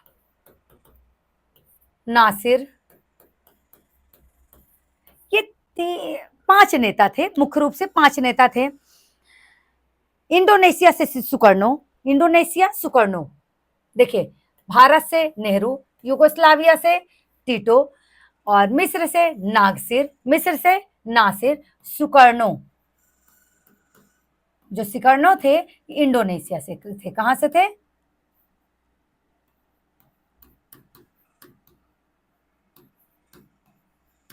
इंडोनेशिया से थे।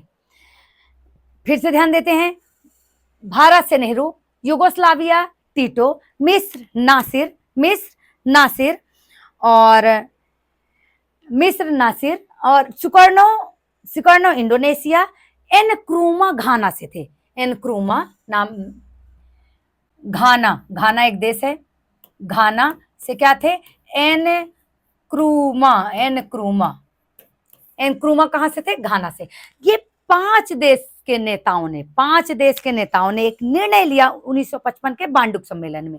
बांडुक सम्मेलन 1955 में हुआ, जिसमें यह निर्णय लिया गया कि हम लोग किसी भी गुट में शामिल नहीं होंगे, और हम क्या करेंगे? गुट निरपेक्ष आंदोलन का, गुट निरपेक्ष नीति का क्या करेंगे? पालन करेंगे। तो इन्होंने क्या किया कि भारत से नेहरू, युगोस्लाविया टीटो, मिस्र से नासिर, सुकर्णो इंडोनेशिया, घाना एनक्रूमा, 5 नेताओं ने डिसीजन लिया कि हम क्या करेंगे? किसी भी गुट में शामिल नहीं होंगे। इसे ही कहा गया गुट निरपेक्ष आंदोलन की नीति। इससे जो शीत युद्ध चल रहा था, अगर वो देश इन दोनों में किसी ना किसी गुट में अगर जुटे तो शीत युद्ध बढ़ता जाता। इन्होंने शीत युद्ध को शिथिल करने का भी काम किया। अच्छा, गुट निरपेक्ष आंदोलन का प्रथम बैठक कहाँ हुई? तो प्रथम बैठक हुई थी, अच्छा प्रथम सम्मेलन ही पूछा है, तो प्रथम सम्मेलन हुआ था बेलग्रेड में। कहाँ हुआ था? 1961। देखो, कई बार देखो क्वेश्चन आते हैं, सरल ही रहते हैं, लेकिन 4 क्वेश्चन मिला के एक दे देता है, मिलान में दे देता है। ए का ए मिलान वाले दे देगा, कूट मिलाने को दे देगा, तो कैसे भी आपसे घुमा फिरा के पूछेगा, आपको डेट चीजें याद रहेगी तो आप कैसे भी क्वेश्चन देगा आप उसे कर ले जाएंगे। तो 5 नेताओं की भूमिका महत्वपूर्ण थी। फिर बांडुक सम्मेलन में इसकी नींव पड़ी। इसका प्रथम सम्मेलन बेलग्रेड बेलग्रेड 1961 में, बेलग्रेड 1961 में इसका हुआ था पहला सम्मेलन। अब हम लोग नेक्स्ट क्वेश्चन की तरफ आगे बढ़ेंगे।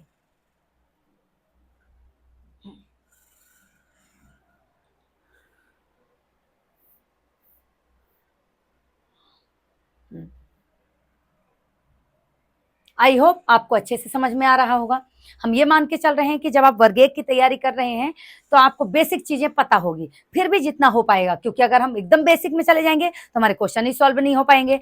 तो हम क्या करते हैं कि हम बेसिक समझेंगे, लेकिन अगर पूरा समझने लग जाएंगे तो हमारे क्वेश्चन ही आगे नहीं पढ़ पाएंगे। तो हम इतना मान के चल रहे हैं कि आपको बेसिक आ रहा है और आ भी रहा होगा, और बेसिक से हम लोग शून्य से शिखर तक पहुंचने वाले हैं। तो आप ना ये सोचिएगा कि इजी है, ना ये सोचिएगा कि टफ है। हमारे मिक्सअप क्वेश्चन होंगे और हम डेली आपकी, जैसे ही आपके कमेंट आएंगे वैसे हम देखेंगे कि आपको की समझ क्या है, कितना चाह रहे हैं, और जैसा आप चाहेंगे उसके अनुसार हम अपनी प्रकृति थोड़ा सा चेंज कर लेंगे।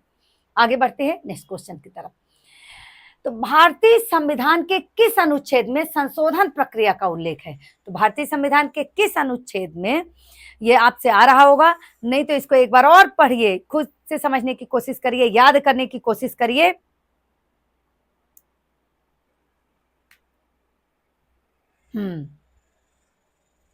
ये जितने भी ऑप्शंस हैं सब बहुत जरूरी है, सारे इंपॉर्टेंट हैं, सबसे क्वेश्चन बनते हैं। अगर इस बार पूछ लिया है संविधान संशोधन तो इनसे भी क्वेश्चन बनते हैं। देखिए अब हम पढ़ते हैं ये अनुच्छेद 52। अनुच्छेद 52 में इमरजेंसी, राष्ट्रीय आपातकाल का उल्लेख है। किसका है? राष्ट्रीय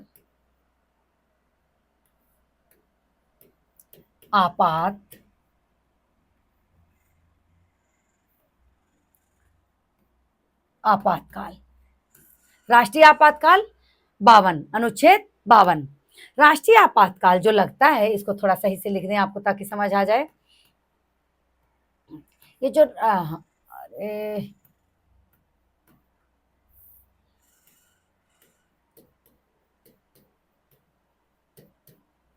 राष्ट्रीय आपातकाल, तो राष्ट्रीय आपातकाल अनुच्छेद 352 में लगता है। और ये राष्ट्रीय आपातकाल लिया गया है जर्मनी से। कहां से लिया गया है? जर्मनी से। अब राष्ट्रीय आपातकाल 3 तरह से लगता है देश में। जैसे घर में इमरजेंसी लग जाती है, कभी मारपीट हो गई, कुछ हो गई, तो घर में क्या लग गई? इमरजेंसी हो गई। अब घर में डांट मिलने लगती है कि घर में इमरजेंसी चल रही है, कोई बाहर नहीं जाएगा। उसी तरह जब देश में इमरजेंसी चलती लगती है, तो देश में इमरजेंसी आती है 3 कारण से। 3 चीजें लिखा है संविधान में, अपने लिखा है कि अगर ये 3 स्थिति आ गई तो देश में लग जाएगा राष्ट्रीय आपातकाल। क्या लग जाएगा?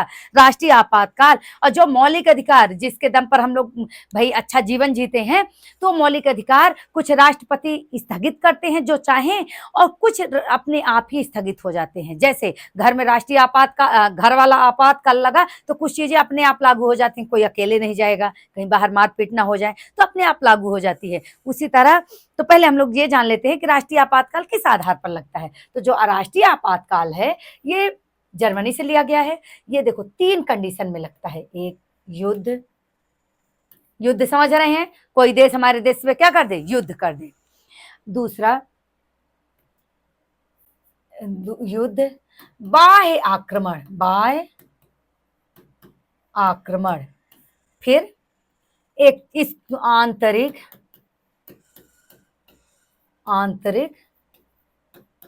अशांति। देखिएगा 3 आधार पर हमारे, एक आधार, दूसरा आधार, तीसरा आधार। अगर 3 स्थिति है तो देश में लग जाएगा क्या? आपातकाल। क्या लग जाएगा? आपातकाल। आपातकाल यानी नेशनल इमरजेंसी लग गई। राष्ट्रीय आपातकाल लगाता कौन है? राष्ट्रपति। कौन लगाता है? राष्ट्रपति। अब थोड़ी सी इसमें थोड़ी सी कहानी हो जाए तो आपका थोड़ा मन भी लगने लगेगा। लगातार पढ़ते पढ़ते बोर भी हो जाते हैं, लेकिन कहानी अब यहाँ वहां की तो सुनाएंगे नहीं। कहानी सुनाएंगे तो अपने सब्जेक्ट का ही सुनाएंगे। तो हुआ क्या, युद्ध यानी जब कोई देश हमारे देश से युद्ध चल रहा हो। बाह्य आक्रमण, आक्रमण और युद्ध में अंतर ये होता है कि हम आक्रमण कोई भी अचानक करता है, आक्रमण जब हम लोग देखे हैं तो आक्रमण करता है। तो जब कोई बाहरी देश हमारे यहाँ आक्रमण कर दे तो हमारे यहाँ क्या लग जाएगी? राष्ट्रीय आपातकाल लग जाएगा। और आंतरिक अशांति, अगर देश के अंदर अशांति चल रही है तो राष्ट्रीय आपातकाल लग जाता था, लेकिन अब इस वाले शब्द में कर दिया गया है संशोधन। क्या कर दिया गया है? संशोधन। संशोधन क्यों किया गया ये जान लेते हैं कहानी के थ्रू। 1975 में कुछ आंतरिक गड़बड़ी का बहाना लगाकर इंदिरा गांधी सरकार ने लगा दिया था नेशनल इमरजेंसी, अपनी गद्दी को बचाए रखने के लिए, अपने आप को बचाए रखने के लिए। मतलब कह सकते हैं कि अनुच्छेद 352 का दुरुपयोग किया गया और लगा दिया गया नेशनल इमरजेंसी। तो जब उनकी सरकार जाती है तो उसके बाद इस शब्द में संशोधन करती है मोरारजी देसाई की सरकार। 1977 में पहली बार गैर कांग्रेसी सरकार बनी। देखिए, जब हम पढ़ते हैं तो पढ़ते, बात चलते, चर्चा होती है तो बहुत सारे क्वेश्चन अपने आप ही याद हो जाते हैं। तो कैसे? जैसे कई बार पूछ लेता है, छोटा सा क्वेश्चन है पर कई बार माइंड में रहता है, कई बार नहीं रहता, कि गैर कांग्रेसी सरकार 1977 में पहली बार बनी, फिर गैर कांग्रेसी सरकार बनी, फिर इसके प्रधानमंत्री मोरारजी देसाई बने। तो मोरारजी देसाई ने कहा कि इस चीज का दुरुपयोग हुआ है, तो 44वां संविधान संशोधन अधिनियम, 44वां संविधान संशोधन 1978 में ये शब्द हटा के आंतरिक अशांति का, इसके जगह पर आ गया है सशस्त्र विद्रोह। क्या शब्द आ गया है? सशस्त्र विद्रोह। सशस्त्र विद्रोह, ये वाले संविधान संशोधन करके तीसरा नंबर ये आ गया और ये वाला संविधान में संशोधन हो गया। तो अब अगर नेशनल इमरजेंसी लगती है तो किस आधार पर लगती है? 3 आधार पर लगती है। क्या? युद्ध, बाह्य आक्रमण, सशस्त्र विद्रोह। युद्ध, बाह्य आक्रमण और सशस्त्र विद्रोह। अब जब राष्ट्रीय आपातकाल लगता है तो इकलौता मौलिक अधिकार बेचारा अनुच्छेद 19, जो राष्ट्रीय आपातकाल लगते ही अपने आप स्थगित हो जाता है। मतलब जब तक राष्ट्रीय आपातकाल है तब तक आप मौलिक अनुच्छेद 19 के अंतर्गत जो मौलिक स्वतंत्रताएं हैं उसका उपयोग नहीं कर सकते। जैसे उसमें है का नंबर में वाक अभिव्यक्ति की स्वतंत्रता, मतलब हमें बोलने की पूरी स्वतंत्रता होगी, जिसके अंतर्गत मीडिया, समाचार पत्र सारे आते हैं। लेकिन उस टाइम पर पता चला बोलने का मन है तो गवर्नमेंट को गाली देने का मन है, लोग देते हैं आए दिन, आपको पता ही है।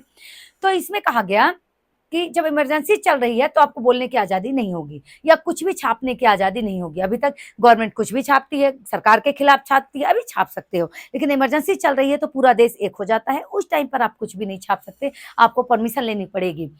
तो आप कहीं घूम नहीं सकते। अब पता चला कोई है, वो कह दे हमको जा रहा है जम्मू कश्मीर घूमने जाना है, जम्मू कश्मीर जाने जाना, और जम्मू कश्मीर में ही दंगा चल रहा है, जम्मू कश्मीर में ही युद्ध चल रहा है, तो उस टाइम पर आप कहेंगे कि हमें अपने मौलिक अधिकार का यूज करना है, हम जाएंगे, हमारा मौलिक अधिकार है। लेकिन नहीं, उस टाइम पर आप नहीं कह सकते, क्योंकि उस टाइम पर क्या चल रहा है, देश में इमरजेंसी चल रही है।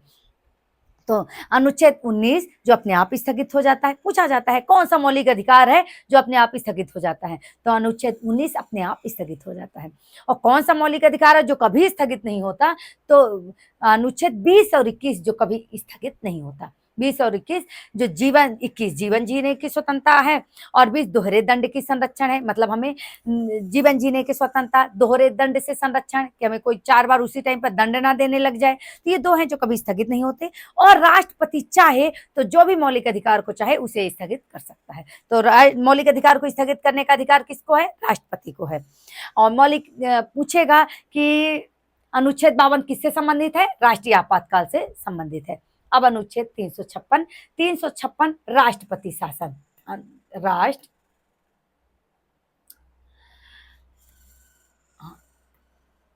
राष्ट्रपति शासन, राष्ट्रपति शासन।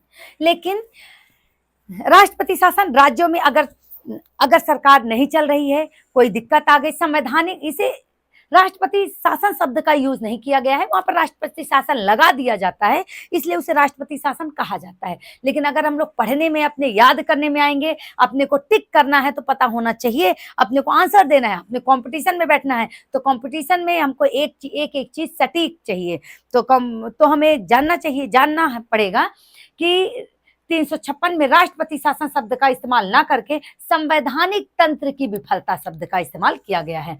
किसका इस्तेमाल किया गया है? संवैधानिक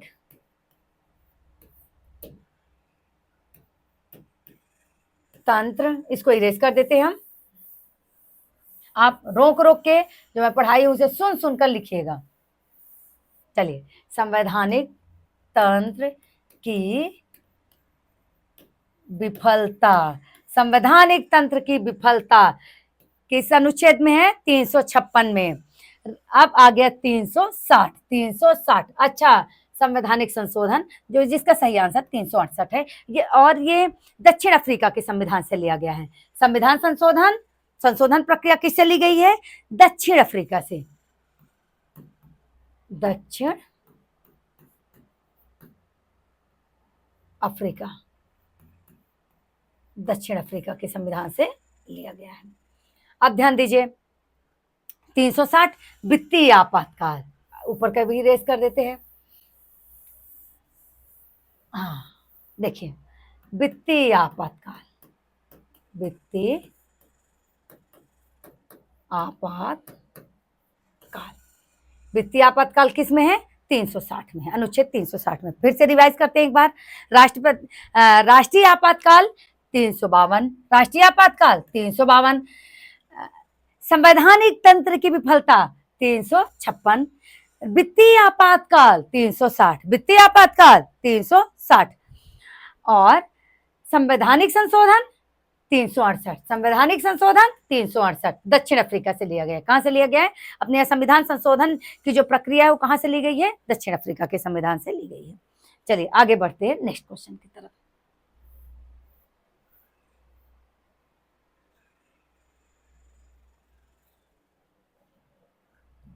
चलिए इसको पढ़ने की कोशिश करें। राजनीतिक दल प्रणाली, एक दल प्रभुत्व की अवधारणा किससे जुड़ी है?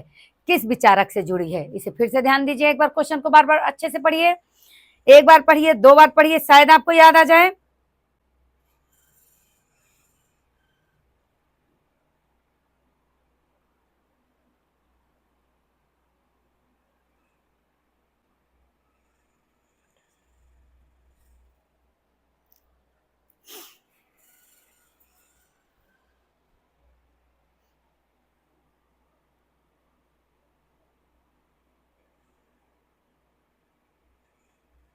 चलिए इसको फिर से समझ लेते हैं। देखिए ये जो रजनी कोठारी हैं, इन्होंने ही कहा है, पहले तो इसका आंसर जान लें। इन्होंने 1947 से 1967 को कांग्रेस प्रणाली कहा। इस समय काल को इन्होंने कांग्रेस प्रणाली कहा है। क्या कहा है? कांग्रेस प्रणाली, या इसी को कहा है एक दलीय प्रभुत्व। क्या कहा है? एक दलीय प्रभुत्व। उन्हें पॉलिटिक्स इन इंडिया, इनकी रचना का नाम है, इनकी जो रचना है पॉलिटिक्स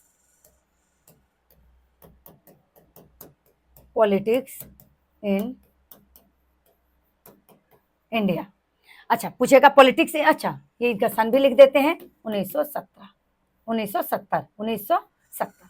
अब देखिए एक दलीय प्रभुत्व का दौर किसने कहा?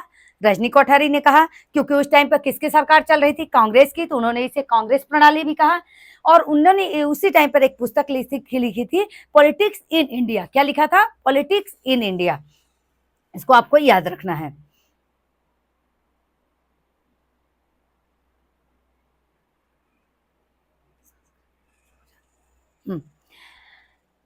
फिर से एक बार रिवाइज करा दें। चलिए politics in India, Rajni Kothari 1970।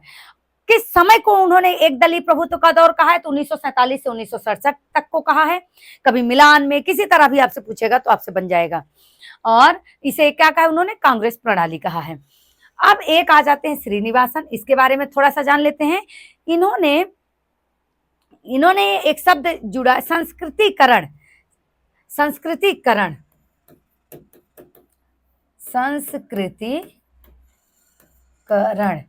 प्रभु जाति। क्वेश्चन पूछ लेता है संस्कृतिकरण की अवधारणा किसने दी या किससे जुड़ी मानी जाती है? तो श्रीनिवासन से मानी जाती है। किससे मानी जाती है? श्रीनिवासन से मानी जाती है। तो ये हो गया, ये अच्छे से समझ में आ गया। आगे बढ़ते हैं नेक्स्ट क्वेश्चन की तरफ।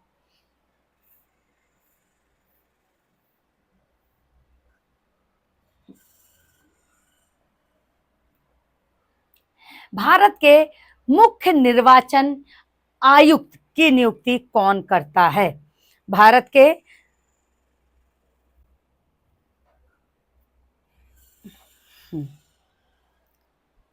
भारत के मुख्य निर्वाचन आयुक्त की नियुक्ति कौन करता है?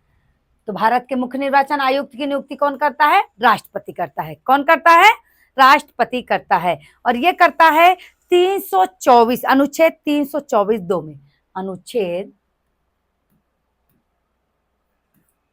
324(2) के अंतर्गत किया जाता है। तो फिर से ध्यान देते हैं, मुख्य निर्वाचन आयुक्त अपने यहाँ एक निर्वाचन आयोग अलग से बनाया हुआ है जो निर्वाचन संबंधित सभी काम को करता है। उसका गठन हुआ था 1950 में हुआ था। कब हुआ था? 1950 में हुआ था। उस मुख्य निर्वाचन आयुक्त की नियुक्ति कौन करता है? तो राष्ट्रपति करता है। किस अनुच्छेद में करता है? तो 324(2) में करता है। अच्छा, मुख्य निर्वाचन आयुक्त का जो कार्यकाल होता है ये 6 वर्ष या 65 वर्ष की आयु, 65 वर्ष की आयु। ये जो निर्वाचन आयोग है 3 सदस्यीय है। कितने सदस्यीय है? 3। एक मुख्य निर्वाचन आयुक्त, 2 अन्य। तो जो 2 अन्य हैं 6 वर्ष, साल तो 6 वर्ष सही है, लेकिन उनकी जो आयु वो 62 वर्ष की आयु में रिटायर हो जाते हैं। और 6 वर्ष या आयु कितनी? 65 वर्ष की आयु। इसको थोड़ा समझ लेते हैं। 6 वर्ष कार्यकाल उनका 6 वर्ष का होगा, लेकिन अगर उसके पहले अगर वो 65 के हो गए, आयु 65 तक ही वो इस पद पर बने रह सकते हैं। लेकिन अगर अन्य आयुक्त हैं तो बने रह सकते हैं कब तक? 62 वर्ष की आयु तक वो बने रह सकते हैं। तो भारत के मुख्य निर्वाचन आयुक्त की नियुक्ति राष्ट्रपति करता है। किस अनुच्छेद के तहत? 324(2) के तहत। और मुख्य निर्वाचन आयुक्त का कार्यकाल 6 वर्ष, साल कितने साल रहेंगे? 6 वर्ष, लेकिन आयु कितनी है? 65 वर्ष, 65 वर्ष की आयु तक बने। और अन्य वाले कितने रहेंगे? 6 वर्ष या 62 वर्ष की आयु तक। चलिए आगे नेक्स्ट क्वेश्चन की तरफ हम आगे बढ़ते हैं।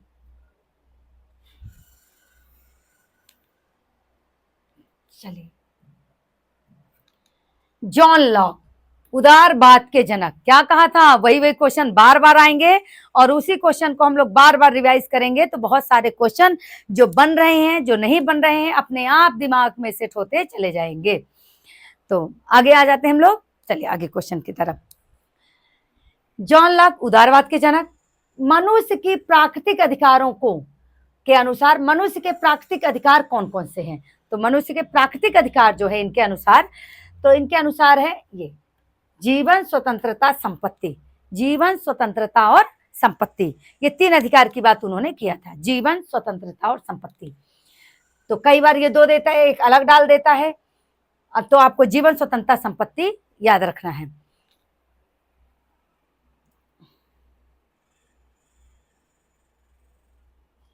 एक इसमें हाँ, समानता, स्वतंत्रता, बंधुत्व, ये फ्रांसीसी क्रांति का नारा था। किसका नारा था? फ्रांसीसी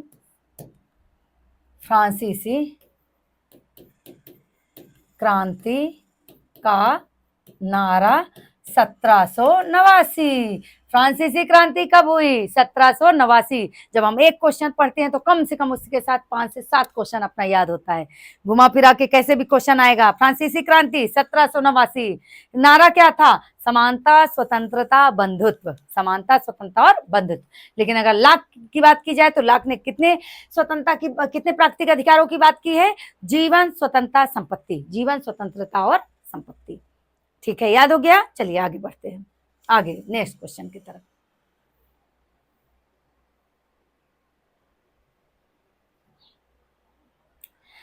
भारत सर्वोच्च न्यायालय के न्यायाधीशों की रिटायरमेंट एज यानी सेवानिवृत्ति आयु क्या है? सेवानिवृत्ति आयु क्या है? इनकी सेवानिवृत्ति आयु है 65 वर्ष। कितनी है? 65 वर्ष। कितनी है? 65 वर्ष है। अब अगर आपसे पूछे कि 124, अच्छा अनुच्छेद अगर पूछेगा तो 124(2) में है। आपसे अन्य अगर पूछेगा, अन्य न्यायाधीश, तो अन्य न्यायाधीशों की है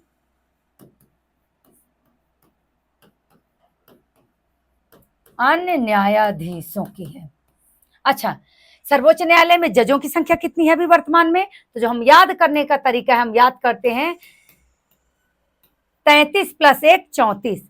33 एक मुख्य है, 33 अन्य है, तो टोटल कितने हो गए? 34। तो क्वेश्चन कैसे पूछता है तो कंफ्यूज होते हैं बच्चे कई बार, एक मुख्य के अतिरिक्त कितने हैं, तो हम क्वेश्चन कई बार ध्यान से नहीं पढ़ते और हम लिख देते एक मुख्य के अतिरिक्त पूछ रहा है तो हमारा आंसर तो यही हो जाएगा 33, लेकिन अगर टोटल पूछेगा तो 34। तो कई बार हम क्वेश्चन ढंग से नहीं पढ़ते, तो हमें सबसे पहले क्वेश्चन को ढंग से पढ़ना है कि क्वेश्चन कह क्या रहा है। कई बार क्वेश्चन एकदम सरल होता है, हमसे बन भी रहा होता है, लेकिन हम जल्दबाजी के चक्कर में कई बार क्वेश्चन के अंत का नहीं पढ़ पाते। आप सबके साथ यही होता होगा। तो सबसे पहले क्वेश्चन को जरूर 1 से 2 बार तक जरूर पढ़ना है। अब की बार पीजीटी या वर्ग 1 पार, शुरू शून्य से शिखर तक पहुंचना है। वेरी गुड, चलिए आगे बढ़ते हैं। चलिए, इसमें ज्यादा कुछ करना नहीं है क्योंकि हम इसको पहले ही पढ़ चुके हैं। भारत में वित्तीय आपातकाल किस अनुच्छेद में है? राष्ट्रीय, अब मैं बोलूंगी और आपको आंसर बोलना है। चलिए, राष्ट्रीय आपातकाल अनुच्छेद 352, राष्ट्रीय आपातकाल अनुच्छेद 352, राष्ट्रपति शासन अनुच्छेद 356, संवैधानिक तंत्र की विफलता, संवैधानिक तंत्र की विफलता याद आ गया। वित्तीय आपातकाल 360। अब ये 370 जम्मू कश्मीर को विशेष राज्य का दर्जा दिया गया था 370। अभी 2019 5 अगस्त 2019, 5 अगस्त 2019 में इसे क्या कर दिया गया? 370 को हटा दिया गया और अपना आंसर क्या है? 360। वित्तीय आपातकाल 360, 370 जम्मू कश्मीर जो 5 अगस्त 2019 को इसको हटा दिया गया। अब वो विशेष राज्य के दर्जा की श्रेणी में नहीं आता है। आगे बढ़ते हैं।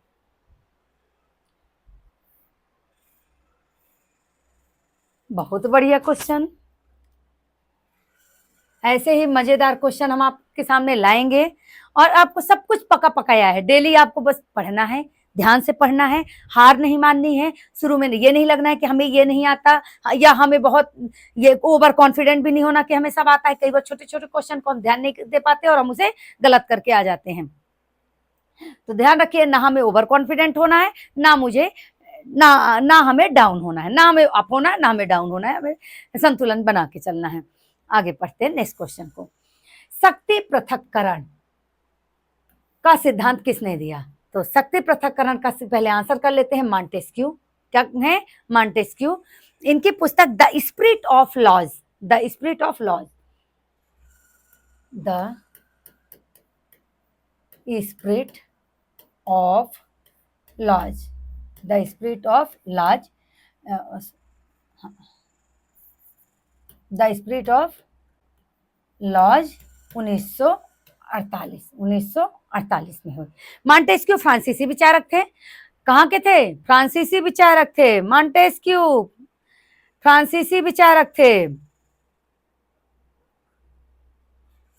सॉरी माय मिस्टेक, 1748 है, 1748 में, सॉरी माय मिस्टेक, कई बार हो जाता है बोलते बोलते। तो द स्पिरिट ऑफ लॉज किसने दिया था? मॉन्टेस्क्यू ने। ये कहाँ के विचारक थे? फ्रांस के विचारक थे। इन्होंने जो अपना सिद्धांत था शक्ति पृथक्करण का, मतलब शक्ति अलग अलग होनी चाहिए। सरकार के 3 अंग, कार्यपालिका, व्यवस्थापिका, न्यायपालिका, सबकी शक्ति अलग अलग होनी चाहिए। कोई किसी से जो अपना संसदात्मक शासन प्रणाली है, इसमें व्यवस्थापिका के सदस्य कार्यपालिका के सदस्य होते हैं, लेकिन इन्होंने ये अध्यक्षात्मक शासन प्रणाली पर लागू होता है क्या? शक्ति पृथक्करण। तो शक्ति पृथक्करण ये फ्रांस के थे, दिए ब्रिटेन के लिए थे, तो ब्रिटेन में तो लागू हुआ क्या? संसदात्मक शासन प्रणाली है। तो ये लागू किसने किया? इसको अमेरिका ने किया। अध्यक्षात्मक शासन प्रणाली में ही शक्ति पृथक्करण सिद्धांत लागू होता है।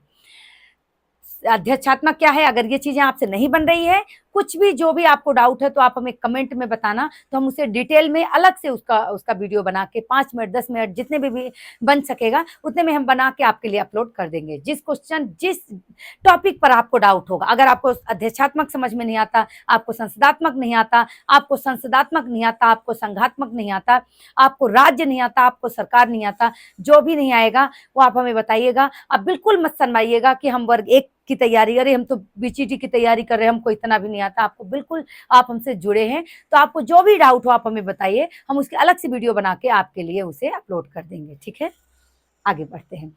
अरे रूसो सामाजिक समझौता सिद्धांत से जुड़े हुए हैं। इन्होंने सामान्य इच्छा का सिद्धांत इनका फेमस है, सामान्य इच्छा का सिद्धांत, समान इच्छा, इच्छा, हाँ, पुस्तक Leviathan, law true treatises on civil government, true treatises on civil government उनकी पुस्तक है। आगे बढ़ते हैं नेक्स्ट क्वेश्चन की तरफ। हिंद स्वराज पुस्तक के लेखक कौन है?